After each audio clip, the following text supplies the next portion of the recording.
I still remember the way Rachel's voice sounded over the phone that morning. Light, sweet, busy. I'll probably just grab room service and crash, she'd said. It's been a long week already. I smiled, imagining her in that way I always had. Tired but beautiful, her bare feet propped on the hotel's windowsill, a novel open across her knees. She'd been traveling more often lately. Corporate development retreats, team-building conferences, regional alignment summits. All that vague jargon I half listened to as I helped our daughter braid her hair and our son struggle through algebra. She left Monday morning. It was Thursday now. The kids missed her, and to be honest, I did too. 17 years of marriage doesn't dull the ache of absence. It shifts it. It becomes a quiet ache, one that tugs at you during the smallest moments, like when you reach for the other half of the bed and it's cool. So I made a plan. A ridiculous, romantic, last-minute plan that I thought would make her laugh and maybe cry the good kind of tears. I booked flights, grabbed the kids from school with the kind of hushed excitement I used to reserve for Christmas morning. Told them we were going on an adventure to surprise Mommy. Ellie, our 7-year-old, screamed and twirled like a ballerina. Josh, our 12-year-old, groaned like it was the worst idea ever conceived, but he still smiled when he thought I wasn't looking. We packed that evening. I tucked in Rachel's favorite bottle of wine, the one we shared the night we found out we were pregnant with Josh. I even called the hotel to confirm her reservation, feigning that I was sending flowers. Yes, Miss Holloway is here, the concierge confirmed, politely avoiding my real motive. She's scheduled through Sunday. Perfect. Everything was perfect. The flight left early Friday. I barely slept. I kept imagining her face when she opened the door. I wanted to catch that moment, freeze it in my memory like those Polaroids we took in the first year of our marriage. Rachel, hands over her mouth, eyes wide, pulling the kids into her arms. She'd whisper something like, "I can't believe you're here." And then we'd order room service and watch cartoons and laugh until we passed out in a pile of limbs on the bed. I didn't expect the questions. From Josh, "Why didn't you tell Mom?" From Ellie, "What if she's not home?" I smiled through every one. Because it's a surprise. Because it'll be fun. Because I wanted to believe our life still had room for moments like this. In the terminal, the kids argued over who got the window seat while I triple-checked our itinerary. I even thought about calling her once, just to hear her voice again, just to confirm she hadn't changed hotels. But I didn't. I wanted the surprise. Isn't that what love was supposed to be? Grand gestures and stolen moments? Our flight was delayed. Of course it was. The airline fed us lies about weather patterns and air traffic, but none of it mattered. I was fueled by adrenaline and hope. I showed the kids how to sleep curled up in plastic chairs. I bought snacks. I read Where the Wild Things Are to Ellie twice, even though she had it memorized. We landed just after 10 p.m. The city was warm and wet with spring rain. The kids clung to me, groggy, while I wrestled the suitcase out of baggage claim. I flagged a cab. The driver was quiet. I gave him the name of the hotel, the same one etched into the notepad on our kitchen counter at home. I checked my watch again, 10:42 p.m. Late, yes, but not too late for something magical. The hotel lobby was quiet. A man at the piano played something soft and jazzy. The kids perked up a bit, wide-eyed at the chandeliers and velvet chairs. I approached the front desk with a bouquet in one hand, Ellie's fingers in the other. "Hi," I said, trying to keep my voice cheerful. "I'm looking for Rachel Holloway's room. I'm her husband." The receptionist smiled, but it faltered. "One moment, please." Her eyes flicked toward her computer. She typed, then paused. A beat too long. "Is there a problem?" I asked. "No, sir," she said too quickly. "She's checked in. Room 1109. My heart should have leapt, but instead something in me stiffened. Maybe it was the receptionist's subtle hesitation. Maybe it was the way she avoided eye contact when she handed me the spare keycard. But I brushed it off. I gathered the kids, the bag, the flowers, and room service, chocolate cake, wine, and 2 kids' meals. We rode the elevator in silence. My hand was sweating around the tray handle. 11th floor. Hallway quiet. I took a breath. "Ready?" Ellie bounced. Josh rolled his eyes, but I could see a grin tugging at the edge. I knocked. Soft laughter from inside. I blinked. Then, the door opened. And Rachel was there, barefoot, glowing under soft hotel lighting, in a silk robe I'd never seen before. She was laughing. And behind her, a man. Tall, tan, seated across from her at a table set with candles and wine. Rachel's laughter died the instant she saw us. Her hand flew to her mouth, eyes wide not with joy, but panic. Utter, raw panic. Daddy, Ellie said softly, tugging at my sleeve. Who's that? The man blinked, looked at me, then at the kids, then at Rachel. Rachel didn't move. I swallowed. Hard. Kids, I said, my voice remarkably calm. Why don't you go wait by the elevator? Ellie opened her mouth to protest, but Josh nudged her gently. Come on, he whispered. They walked away. Slowly. Rachel opened her mouth, and I stepped into the doorway. I don't remember much of the airport chaos from earlier that day. Just fragments. A delayed boarding announcement that made Ellie groan and Josh huff in teenage disgust. The endless scrolling of my phone screen, trying to kill time without letting doubt creep in. I kept refreshing the weather app, even though the skies in both cities were clear. I kept telling myself it was worth it. This was going to be the story we told for years. You remember that time we surprised Mommy on her trip? That line replayed in my head like a fantasy, like a promise that hadn't yet broken. We were supposed to arrive by 6 p.m. Dinner, laughter, maybe even one of those rare moments when she curled up into me and let herself be vulnerable again. Rachel had been distant lately, sure, but we all go through phases. I didn't believe in fairy tales anymore, but I did believe in us. By the time we landed, the fatigue had started to settle in my bones. The kids were hungry. I tried to distract them with card games and vending machine snacks, but even Ellie's boundless energy was running low. Josh, eyes glued to his phone, had asked, "Why are we really doing this, Dad?" I didn't have a good answer. I just said, "She's going to be so happy to see us." But even then, something felt off. Not just in the receptionist's face when we finally reached the hotel around 10:40 p.m. Not just in her momentary pause after I asked for Rachel's room. It was the way she glanced behind her, as if checking to make sure no one else could hear. The kind of reflex you develop when you're used to delivering bad news and hoping it doesn't start a scene. Still, I ignored it. I smiled. I took the keycard. I thanked her. I pushed the nagging thoughts down so deep I almost believed they didn't exist. Elevator rides are never as long as they feel. I stood between my two kids, holding a tray with chocolate cake, a bottle of wine, and 2 mini cheeseburgers. I rehearsed the moment in my head again. The knock, the gasp, the laughter, the warm embrace. Room 1109.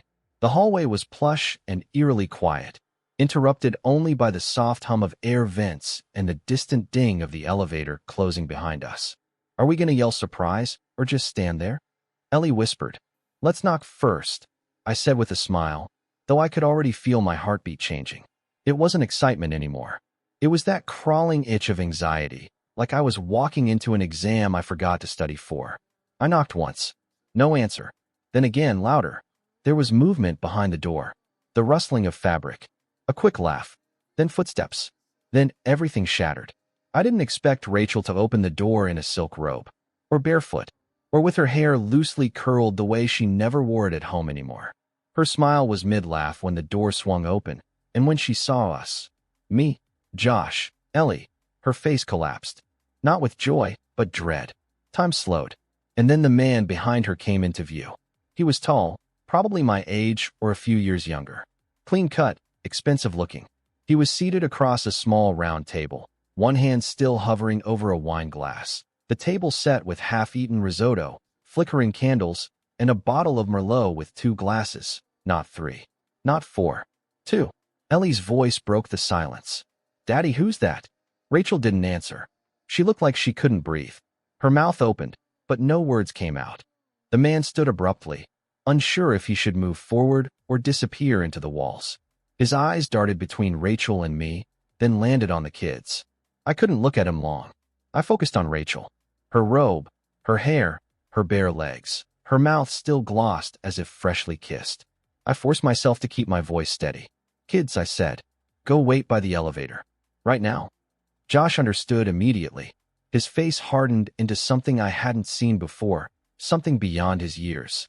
He grabbed Ellie's hand and gently pulled her away. Josh, Rachel started. He didn't respond. I waited until they were at the end of the hallway, standing just out of earshot. Then I stepped inside. Just 2 feet. Just enough to shut the door behind me. Rachel pulled the robe tighter around herself. The man, whoever he was, cleared his throat, and stepped backward, arms raised like I was a cop pointing a gun at him. I wasn't angry yet. I wasn't anything. Just hollow. Do you want to introduce us? I asked quietly. Rachel's voice finally returned, but it cracked. This isn't what it looks like. I laughed. That bitter kind of laugh that burns on the way up. No? Then tell me. Is this a new kind of room service package? Candlelight dinners with colleagues in robes? Please, she whispered. Not here. Not like this. The man spoke for the first time. Look, I didn't know. She didn't say she was. Don't. I cut him off, calm but firm. Don't say another word. Just leave. He hesitated, looked at her, then at me, then back to her. I said leave. He picked up his jacket, eyes down, and walked out. I didn't move. I listened to his footsteps echo down the hallway until the elevator dinged again. And then it was just us. Rachel stood a few feet away, staring at the floor, shoulders trembling. She looked smaller than I remembered. I wasn't sure if it was the robe or the guilt. I can explain, she said again. I set the tray down gently on the table, the smell of chocolate and wine suddenly nauseating. Explain what? Why you're having dinner with someone else while I was bringing our children across 2 states to surprise you. She looked up then, tears brimming. It wasn't supposed to be this way. No, I said. It wasn't. Outside, I heard the faint ding of the elevator again. I need to go check on them. Please, she reached out, but I stepped back. I opened the door. We'll be in our own room tonight. Don't come by. And I left her there, standing barefoot in a robe, framed by candlelight and lies. I didn't sleep that night. Not a minute. Not after the kids fell into a tangled heap on the second bed in the room I booked just 2 floors beneath hers. Not after I'd showered, paced, poured 2 glasses of wine, and left both untouched.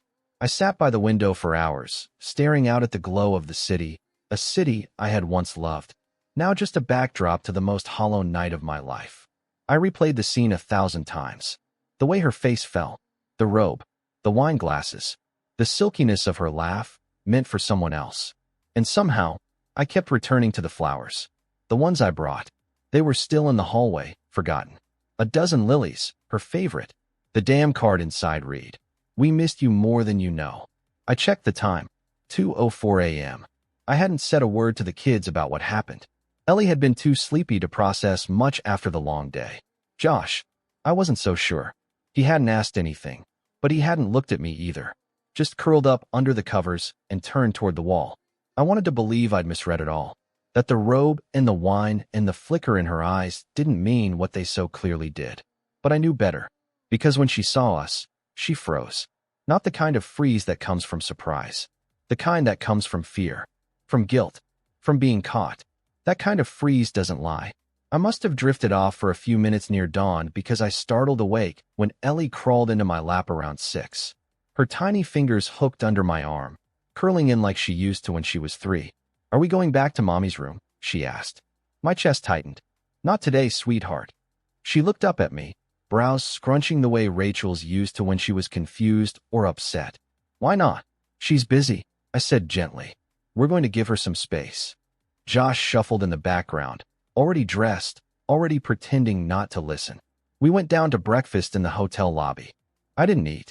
I watched them pick at pancakes and syrup and fruit cups while I stirred coffee until it went cold. At one point, Josh finally spoke. You knew?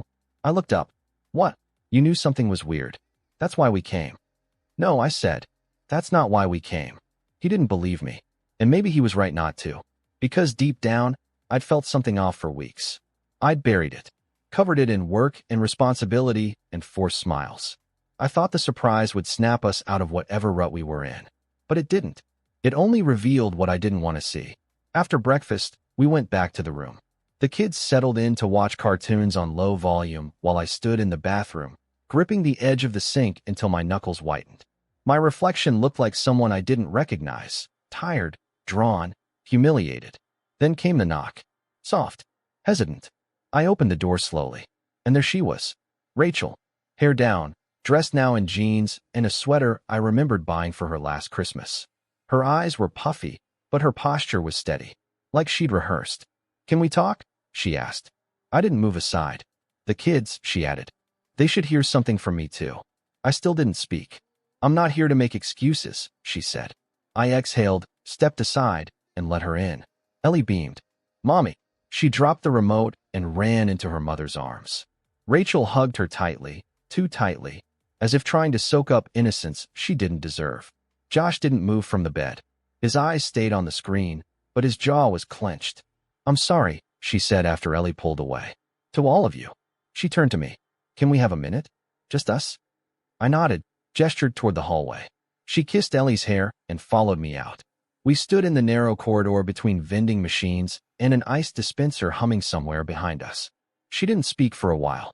Then finally, it wasn't supposed to happen. I leaned against the wall.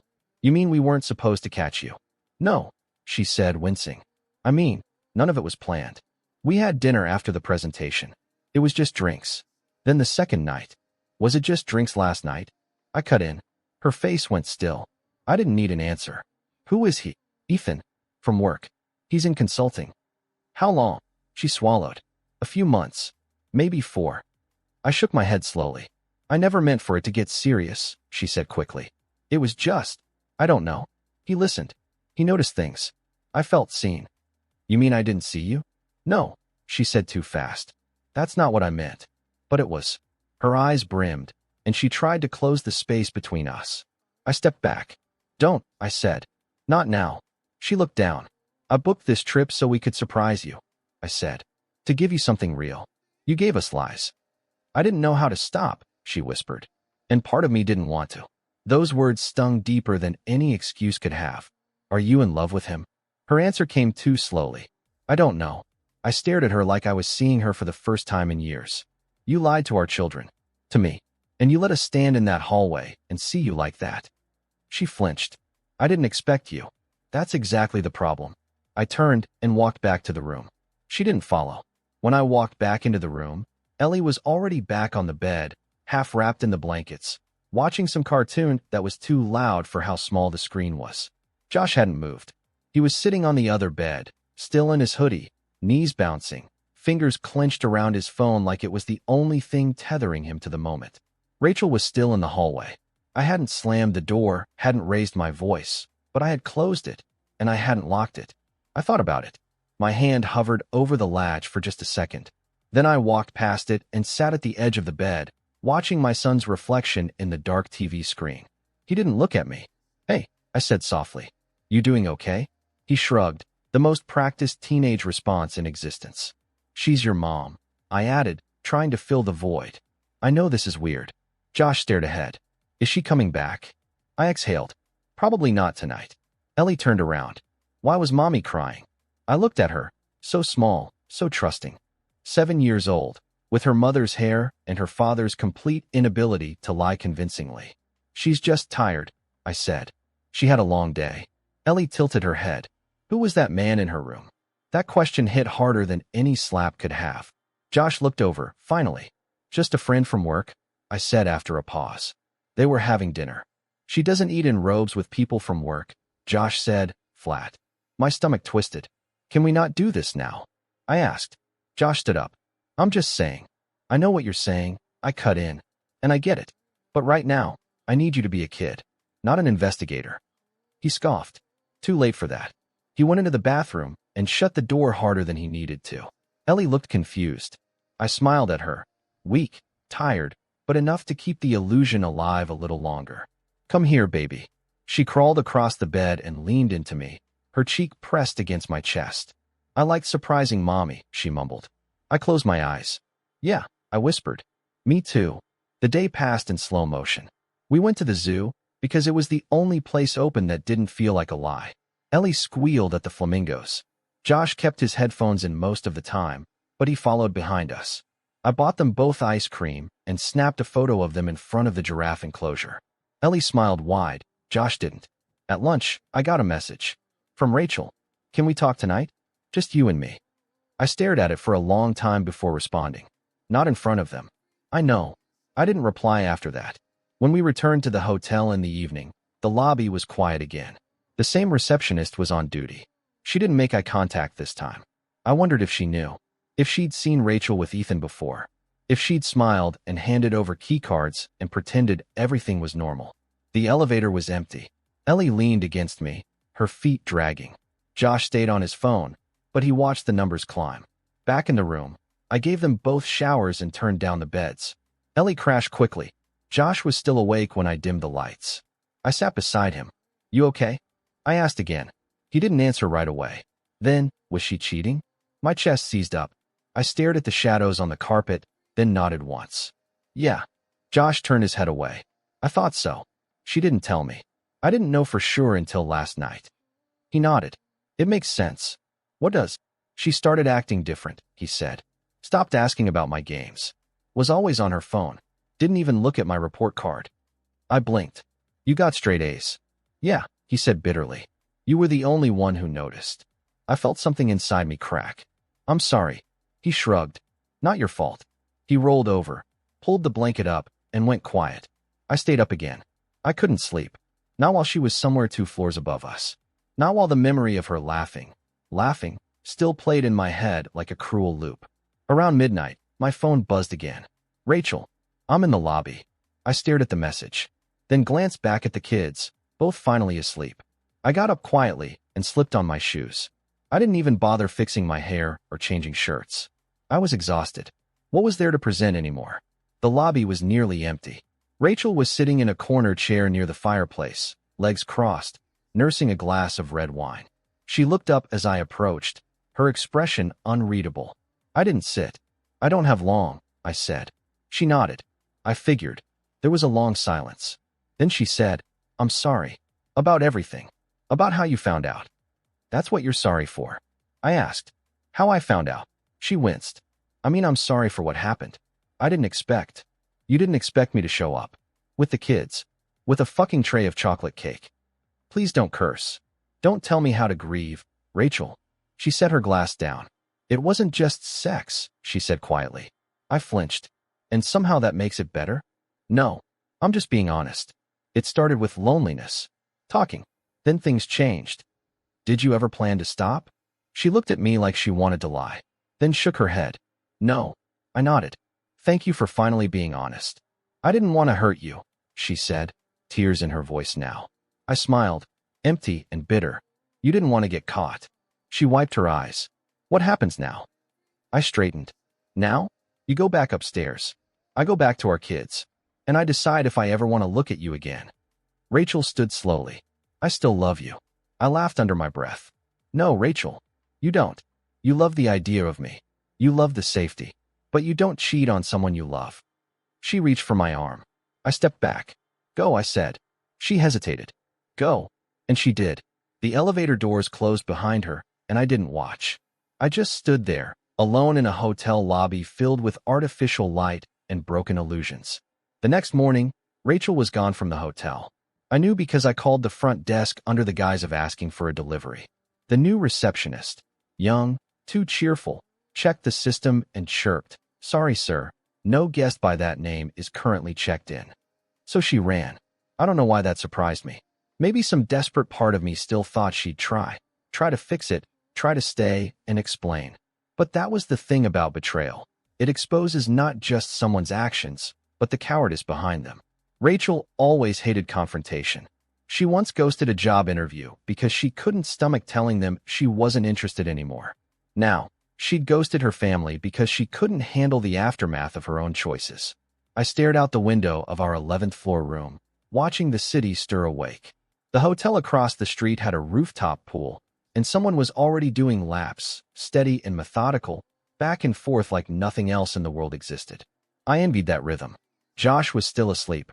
One arm flopped over the edge of the bed, his hoodie hood pulled over his face. Ellie, bless her heart, had somehow managed to tangle herself in every pillow and blanket we had.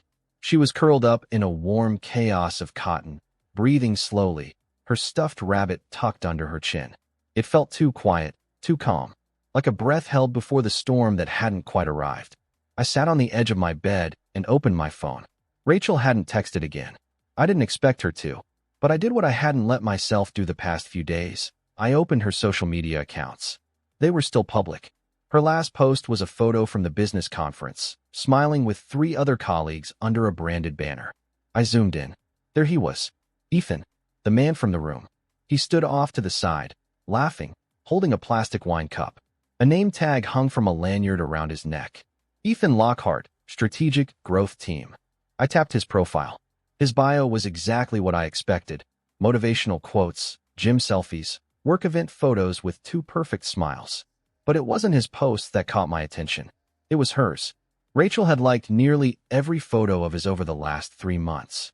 And in the comments, under one of his earlier posts, was a line that took the air from my lungs. Rachel Holloway. Guess I'll be seeing you more than I thought. It was dated 2 months ago, so that's when it started. Or when it got bold enough to leave digital footprints. She hadn't even tried to hide it. I put the phone down and stared at the wall. Later that morning, while Ellie played on the tablet and Josh sulked over dry toast, I made a decision. I needed to see him. Not out of rage. Out of necessity. Because whatever version of the truth Rachel was going to offer, if any at all, was already cracking at the seams. And I needed the full picture. Not for revenge. Not even for closure. I just needed clarity. I messaged him through LinkedIn. I didn't know what else to use. I figured it was professional enough to avoid scaring him off. Hi Ethan. You and I met, briefly, 2 nights ago. I'd like to talk. Just a conversation. In person. No yelling. No drama. I promise. He read it within 5 minutes. Didn't respond. An hour passed. Then another. Josh had taken Ellie down to the hotel gift shop to get gum or candy or something else she didn't need. I was alone when my phone buzzed again. Ethan Lockhart. I didn't know she was married. I swear. Where can we meet? I sent the name of the cafe in the hotel lobby. Ethan, be there in 15. When he arrived, he looked different than he had in that room. Smaller. Or maybe it was just that he wasn't wrapped in candlelight and silk shadows this time. He spotted me instantly and walked over with cautious steps. I'm not here to fight, I said, standing. He nodded, hands up. Same. We shook hands. It was awkward. Everything about it was awkward. He sat across from me, fiddling with a paper coffee cup. I watched his fingers. No ring. No tan line. How long? I asked. 3 months, he said quickly. I swear, I didn't know she was married until last night.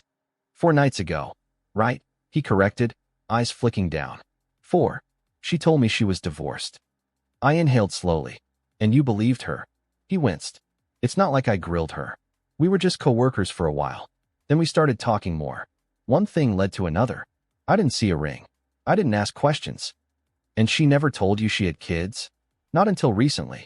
And even then she said they were shared custody, like she only saw them part-time. I figured it was legit. I leaned forward. So you never once thought to check if she was lying? I'm not proud of it, he muttered. I watched him. He wasn't lying.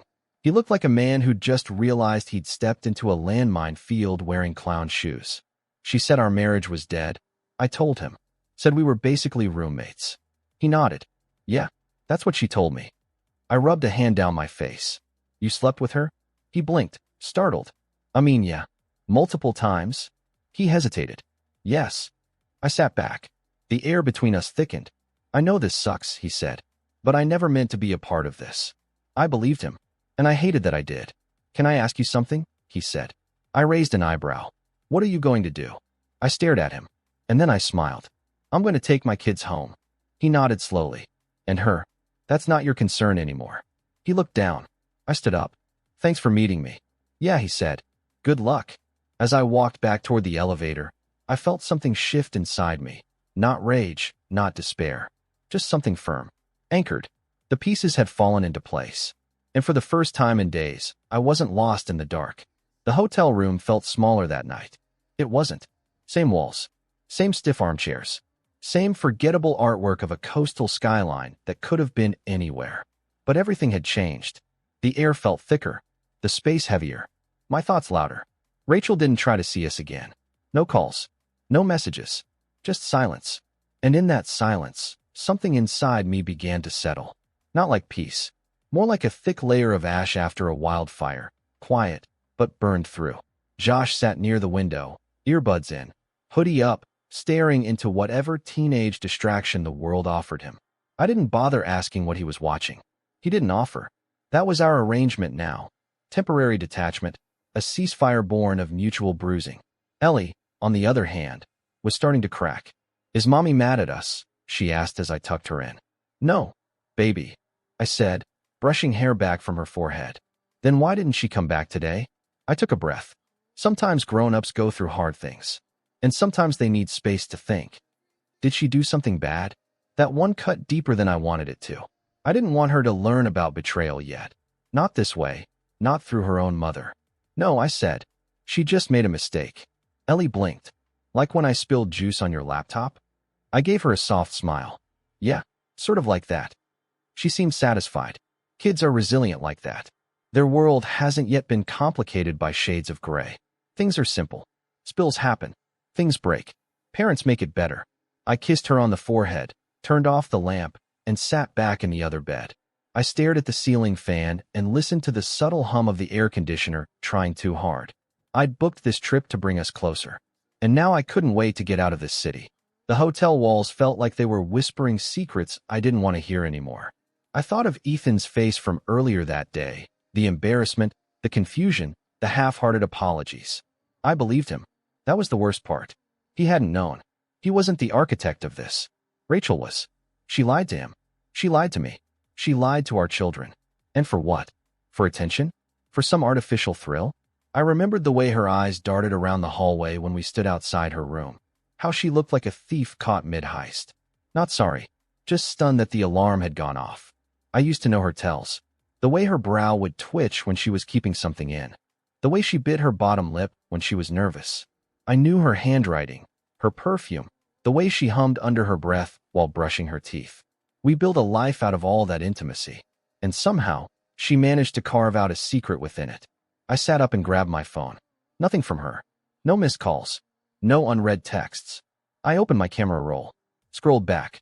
Photos of Ellie's school play. Josh's last soccer game. Rachel, smiling in a sundress at the lake house 3 weeks ago, holding a drink, her eyes glinting in the golden hour. I stared at that picture for a long time. Was she already cheating then? Was Ethan the one taking the photo? I suddenly didn't recognize her. I closed the album and stared at the ceiling again. The silence felt unbearable, so I opened the drawer beside the bed and pulled out the hotel notepad. I grabbed the pen and wrote the only thing that came to mind. What do I tell the kids when they ask why their mother didn't come back? There was no answer. Just that same hum from the AC, like static on a radio tuned between stations. The next morning, Ellie woke up with a bounce in her step. Are we going to Mommy's room today? I froze. Josh looked up from tying his shoes. I knelt beside her. No, sweetheart. Mommy's already gone. Gone. She went home early. Ellie blinked. Without us. I nodded. She needed to think about some things. Her little shoulders sank. Did I do something wrong? I pulled her into my chest, fighting the tightness in my throat. No, I whispered. You didn't do anything wrong. This isn't about you, okay? She nodded slowly, her cheek pressed against my shirt. Josh stood in the doorway, his arms folded.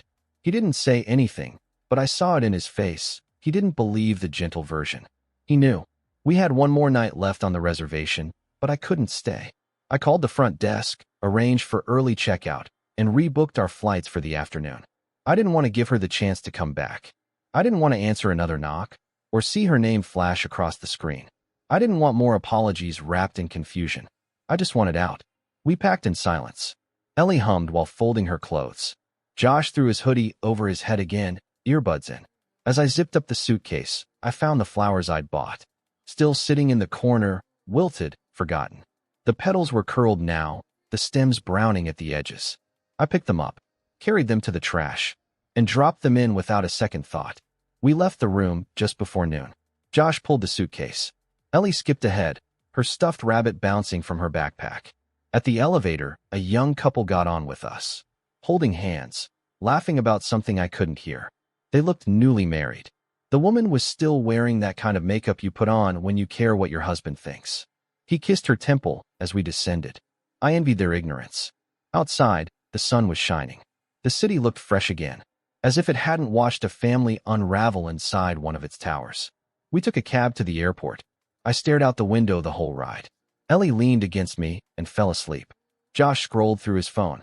I didn't think about Rachel. I thought about how we would start again. About how I would have to explain things in pieces. How some nights would be harder than others. How Ellie would ask if Mommy was coming to the next recital. How Josh might pretend not to care at all, until it cracked. The hotel was behind us now, and with it, the wreckage of everything I'd tried to hold together. Rachel was waiting on the porch when we got home. She stood with her arms crossed, face pale, like she'd been there for hours. Her car was parked across the street, crooked between the curb and a neighbor's mailbox. No suitcase, no makeup, just a cardigan too thin for the evening chill, and the same look she wore the day I proposed, equal parts fear and hope. Josh saw her first. Seriously? He muttered from the back seat. She just shows up? Ellie, still half asleep, stirred beside him. I gripped the wheel tighter. Part of me wanted to keep driving. Another part knew this confrontation was inevitable. And it had to happen here, at home. Not in a hotel lobby. Not on neutral ground. Here, where the damage mattered most. I parked. The kids stayed inside while I stepped out and closed the door behind me. Rachel took a step forward. I just wanted to. No, I said. You're not coming inside. Her mouth opened, then closed. Not until I talked to the kids, I added. Alone. She nodded slowly. Okay. I turned and opened the back door. Josh, take your sister in. Dad, not now. He hesitated, then climbed out and guided Ellie by the hand toward the front door. He didn't look at his mother as they passed. Ellie did, though. Hi, Mommy, she said sleepily. Rachel smiled, but Ellie didn't stop. She walked inside, dragging her stuffed rabbit behind her. Once they were in, I turned back to Rachel. We'll talk, I said. Later. She nodded again, silently, and walked back to her car. I watched her sit there, hands on the wheel, unmoving. Inside, I unpacked the kids' bags, made them dinner, and pretended like I wasn't unraveling on the inside. Josh avoided me.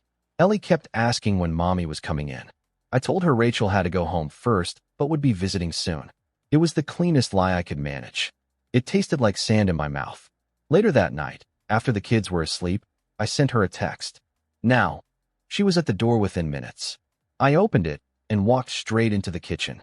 She followed, hesitant, like a guest in a stranger's home. Funny, how quickly that shift happens. She sat across from me at the table we'd bought 5 years ago. Oak, slightly scuffed at the corners, with a dent from the time Ellie dropped her plate and cried like the world was ending. I could still see the faint pink stain from her juice box. Rachel looked smaller in this room, quieter. Or maybe I was just seeing clearly for the first time. I want to talk, she said. So talk.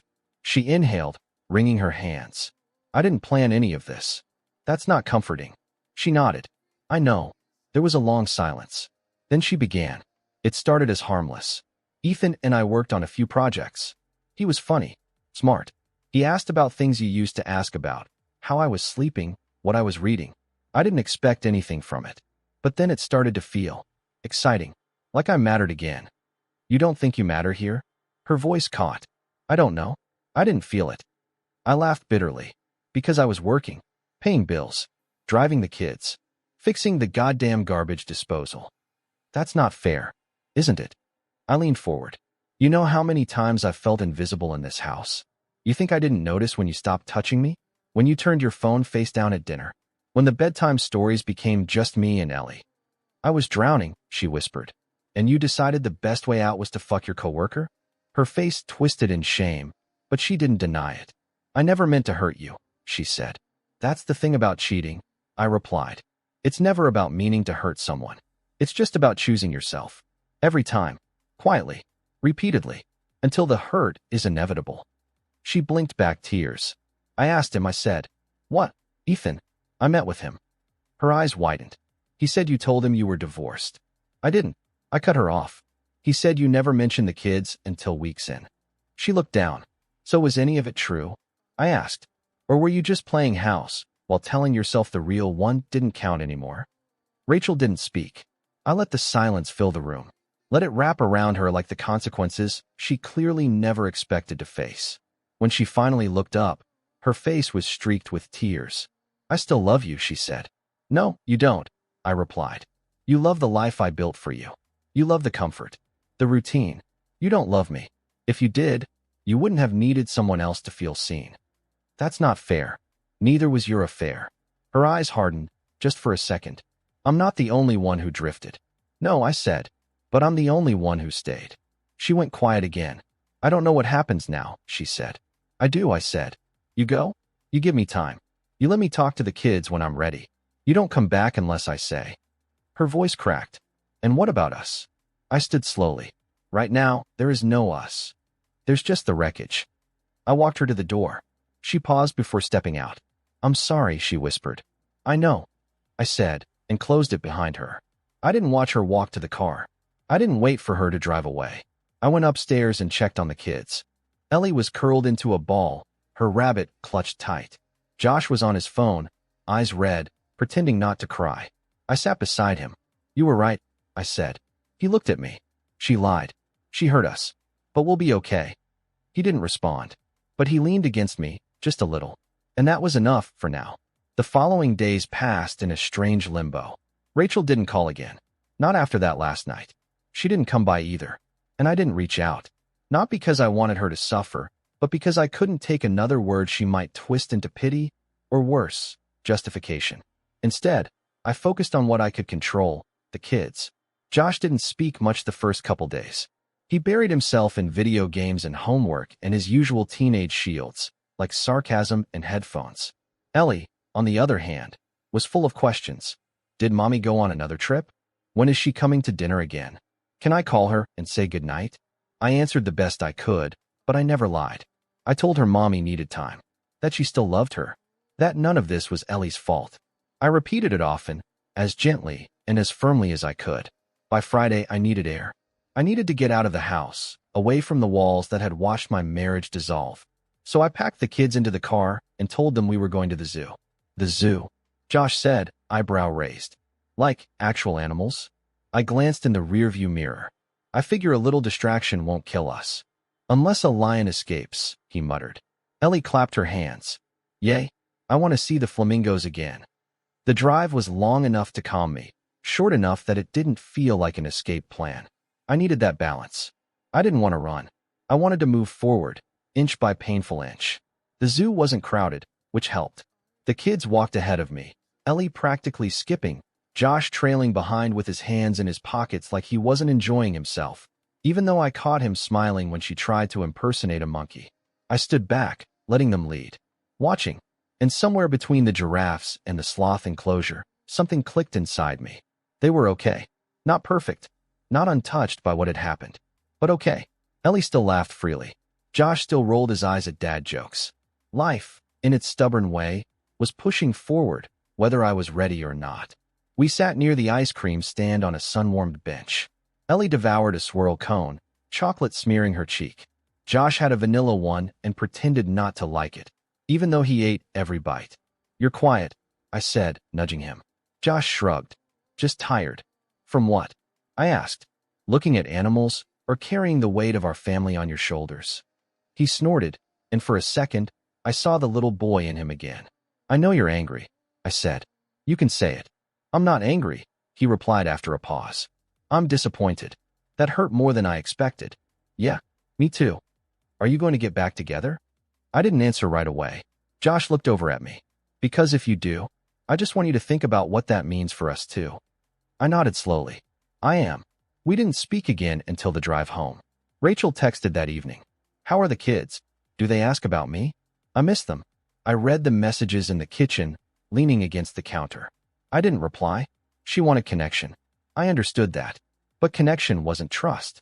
And she had to learn the difference now. Later that night, while Ellie was asleep and Josh was in the basement gaming with friends, I pulled out the photo albums. The real ones. The old ones. Not the curated digital ones on our phones, but the messy, sometimes blurry pictures in plastic sleeves. There was Rachel in her graduation cap.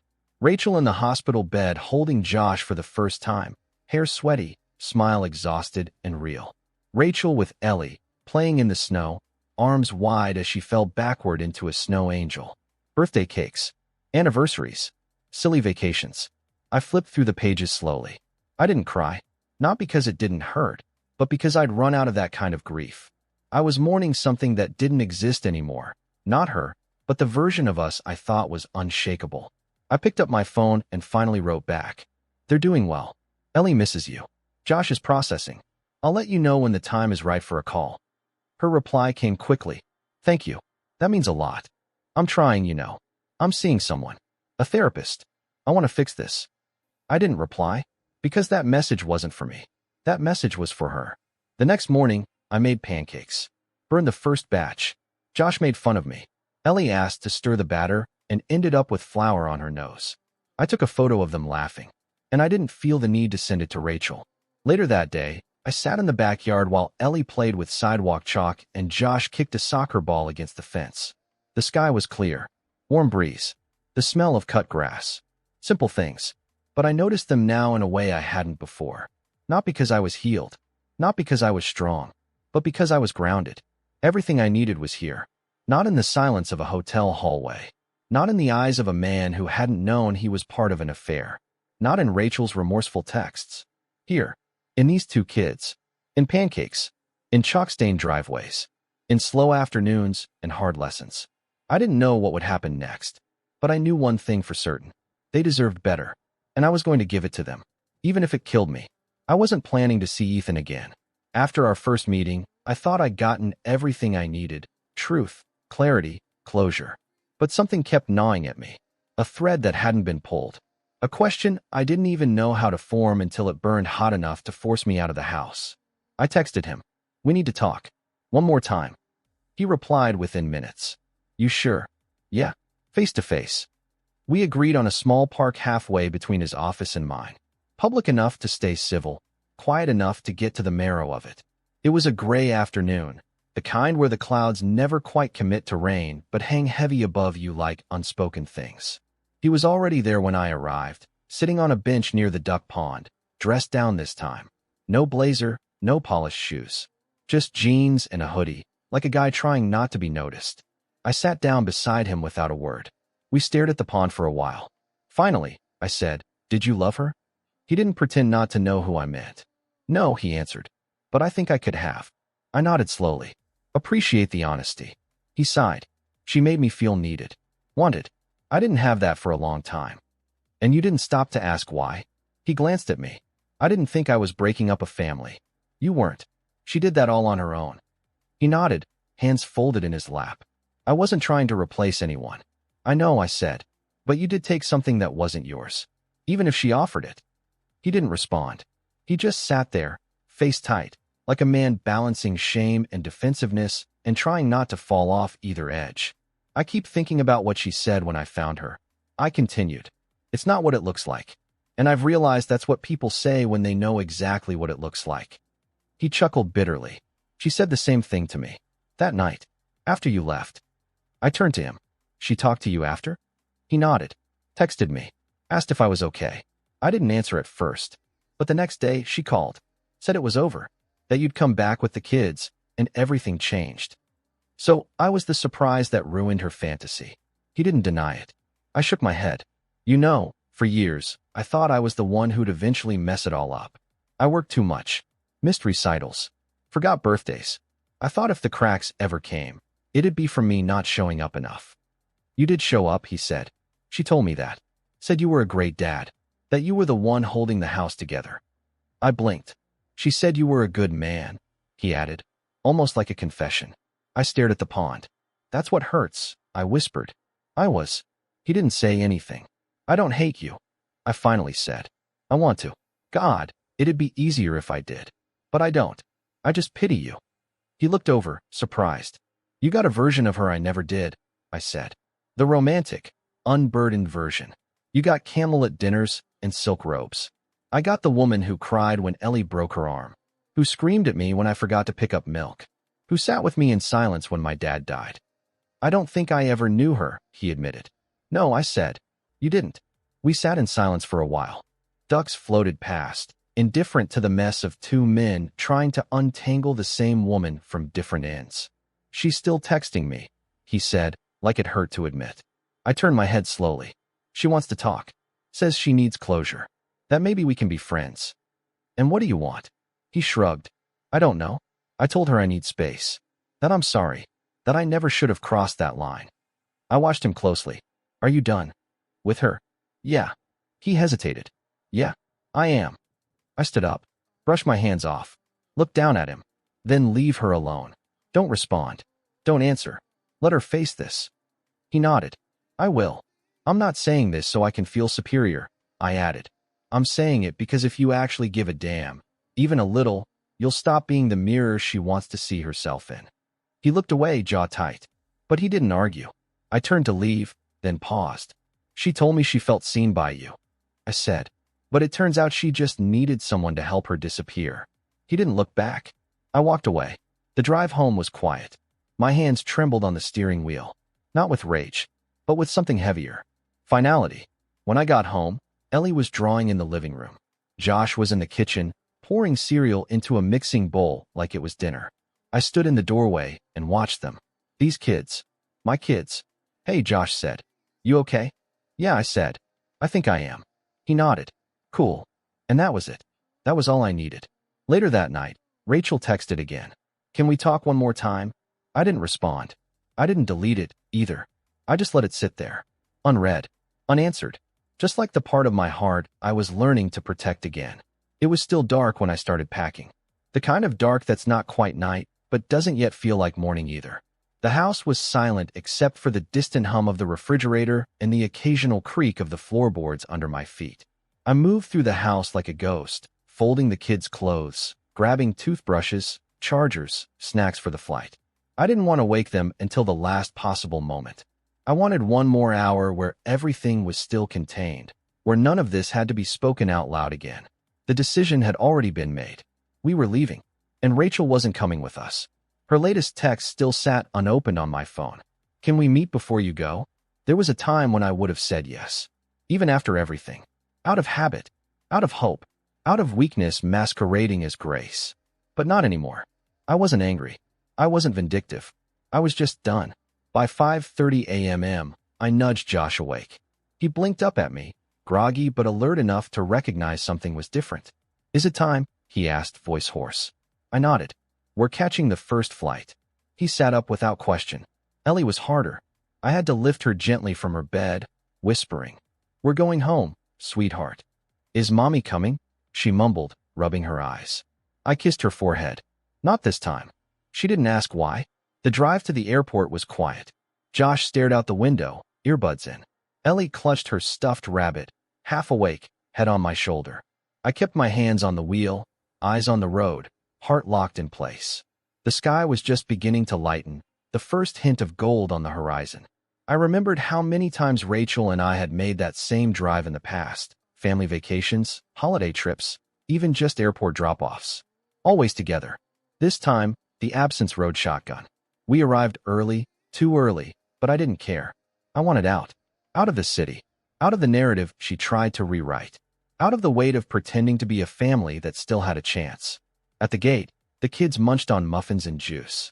I stared out at the tarmac, the blinking lights of planes preparing for departure, the way they sat so calmly before roaring into the sky. I felt Rachel's presence before I saw her. A tap on my shoulder. A shadow across my feet. I turned.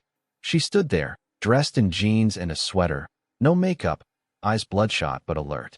A duffel bag slung over her shoulder like she thought maybe, just maybe, I'd invite her back into our orbit. How did you know we were here? I asked. Her voice was thin. You didn't answer. I checked the flight board. I nodded. Of course you did. She looked past me to the kids. Ellie waved sleepily. Josh didn't even glance up. Can we talk for a second? She asked. No, I said. Not here. I just want to say goodbye. You already did. Please. I stood. Look, Rachel, this isn't the scene you think it is. This isn't the dramatic airport goodbye. You don't get that. She blinked rapidly, her mouth opening and closing like she had rehearsed a script but forgot the lines. You had chances, I said. Dozens of them. To stop. To tell the truth. To protect them. I pointed at our kids. From what you chose to do. I know, she whispered. I know I failed. It wasn't just a failure, I replied. It was a betrayal. It was abandonment in real time. You didn't just cheat on me, Rachel. You cheated on them. Tears welled in her eyes. I never wanted to lose them. Then maybe you should have thought about that before you invited someone else into our life and lied about who you were. She stepped closer. Let me talk to them. I shook my head. No, not today. But they're my children. Exactly, I said. So you should have protected that title like it meant something. Her body crumpled slightly, like the truth knocked the wind out of her. I softened, just a little. I'm not saying you'll never see them again. I'm saying today is not the day you get to comfort yourself with that lie. She took a shaky breath. So what now? Now we fly home. And you go figure out who you are without us for a while. She nodded slowly. And you? I looked back at the kids. Josh was now watching, arms folded. Ellie looked confused, already sensing that whatever was happening wasn't simple. I'm going to raise them, I said. I'm going to give them something real to stand on. She reached for my hand. I stepped back. No more touching, I said softly.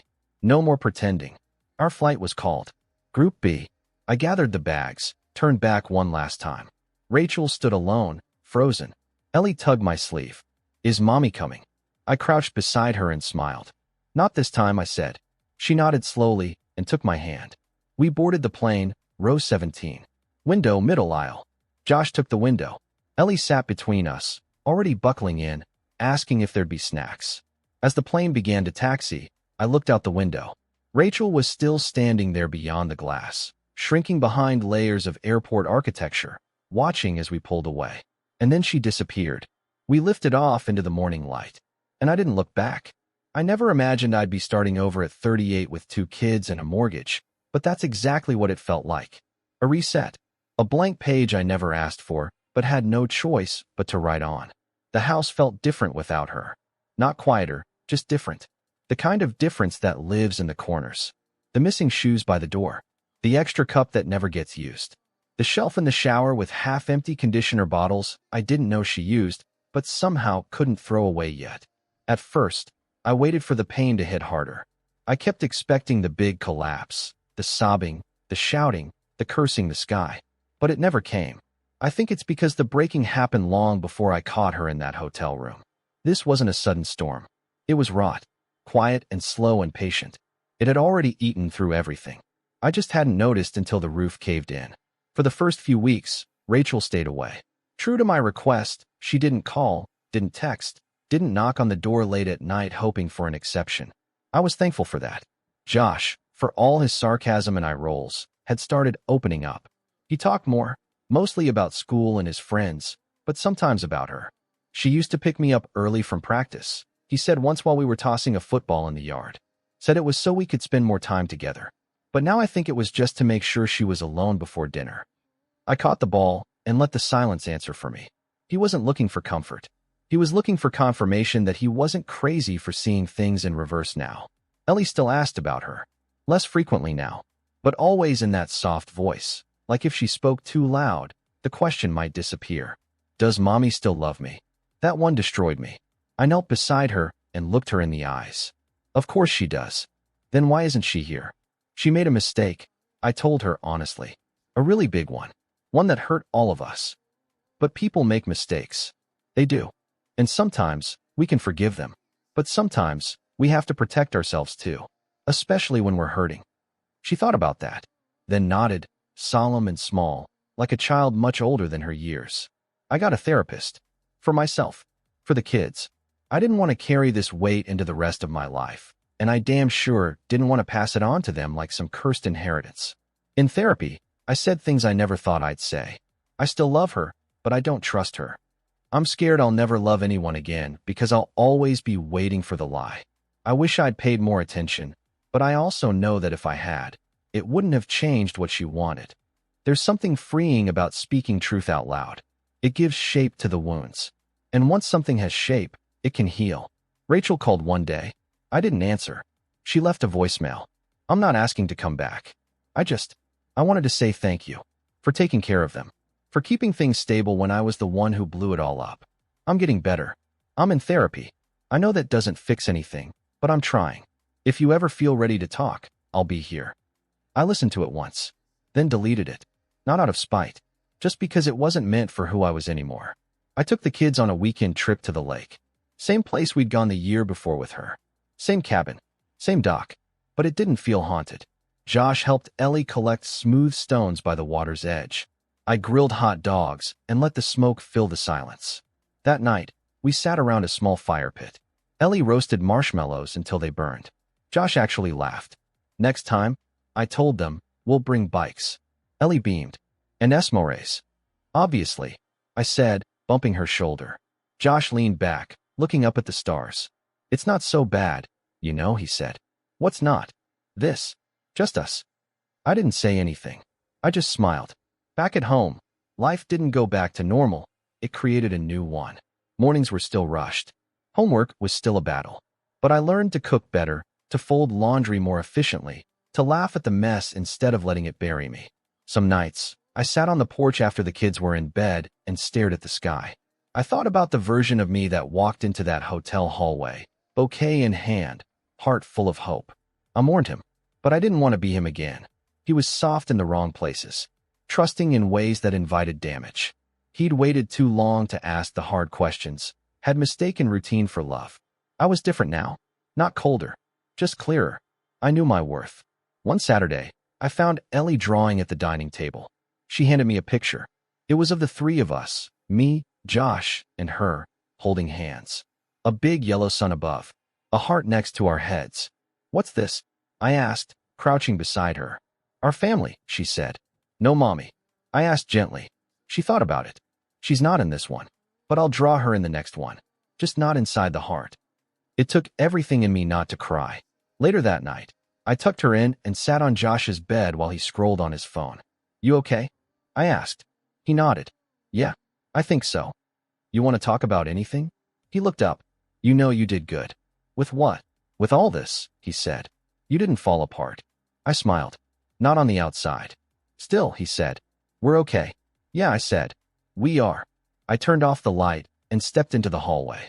And for the first time in what felt like forever, I didn't feel like something was missing.